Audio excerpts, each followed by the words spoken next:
For nearly 6 decades, thousands of children were transported from Britain to help boost Australia's population. The child migrants were promised oranges and sunshine. Instead, they were put to work and often abused. Their story would be little known if it weren't for a British social worker, Margret Humphreys. She became their biggest advocate, and now she's become the subject of a new feature film, as Brendan Trembath reports. The first child migrants arrived in Australia in 1912, the last in 1970. For Sandra Anker and Harold Haig, being sent to Australia was terribly traumatic. Sandra Anker was only 6. You don't know where you are and what you're doing and why you're there. Why are you there? That's the big one. Why are you there? No one's explained anything to you. Who are you with? You had no idea who you were with even, did you? Harold Haig was 11. He was promised a child's paradise. There's this wonderful place called Australia. The sun shines all day. You can walk across the street and pick oranges off the trees and ride a horse to school and live in a little white cottage. But the children were cheated. They were placed in institutions, put to work, and many of them were mistreated. Obviously, the people who, within the institutions who, if you like, abused and didn't treat children properly, this was allowed to happen because the federal government never followed up with their responsibilities. The children were also lied to. Harold Haig was told he was an orphan, but years later a sympathetic social worker uncovered the truth. And I found out through Margret Humphreys of the Child Migrants Trust, when I was 52 years old, that my mother had been very much alive when I was deported from England.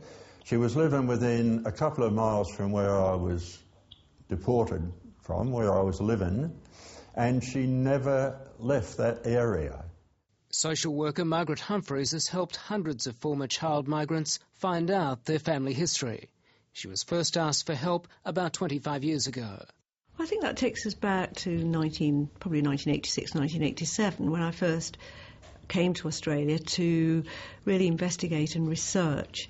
A letter I had from someone that lived in Sydney who wrote and said, look, I was sent to Australia when I was 4 years of age with lots of other children from the UK on a boat.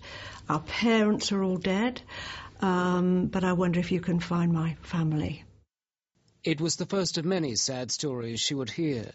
I had no idea at all that was part of our joint history. Child migration is part of the Commonwealth history, really, of what we now would say deporting our children. The lies were extraordinary. For the children coming over here, they were told that they were orphans, their parents were dead, that no one wanted them at all in England, and this was a new start. In the new film Oranges and Sunshine, based on Margret Humphreys' uncovering of the child migration scandal, she is played by Emily Watson. So there were children sent out there.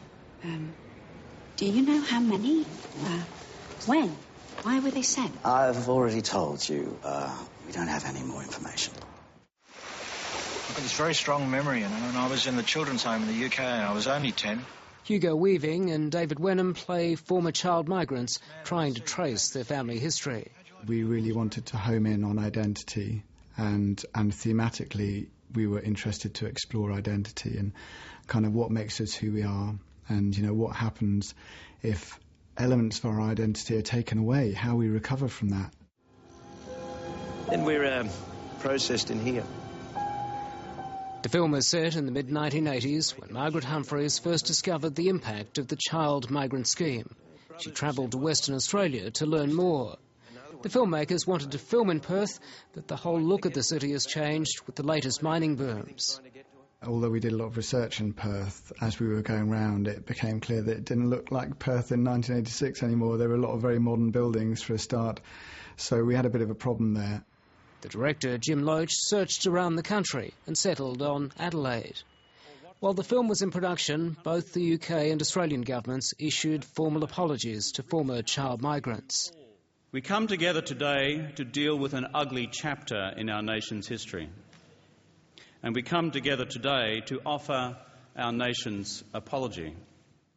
for a society, for a nation to say sorry and acknowledge its past, its shameful past, is a huge, huge step forward. What happened to your dad? Harold Haig, a former child migrant and secretary of the International Association for Child Migrants, says the next step should be a judicial inquiry, with the power to call witnesses and demand documents. And a judicial inquiry is extremely important. I think important for child migrants, important for our families to get to the bottom of this, get to the truth. Isn't it amazing? Everybody needs to know because it's part of history and it's an important part. Brendan Trimbath reporting.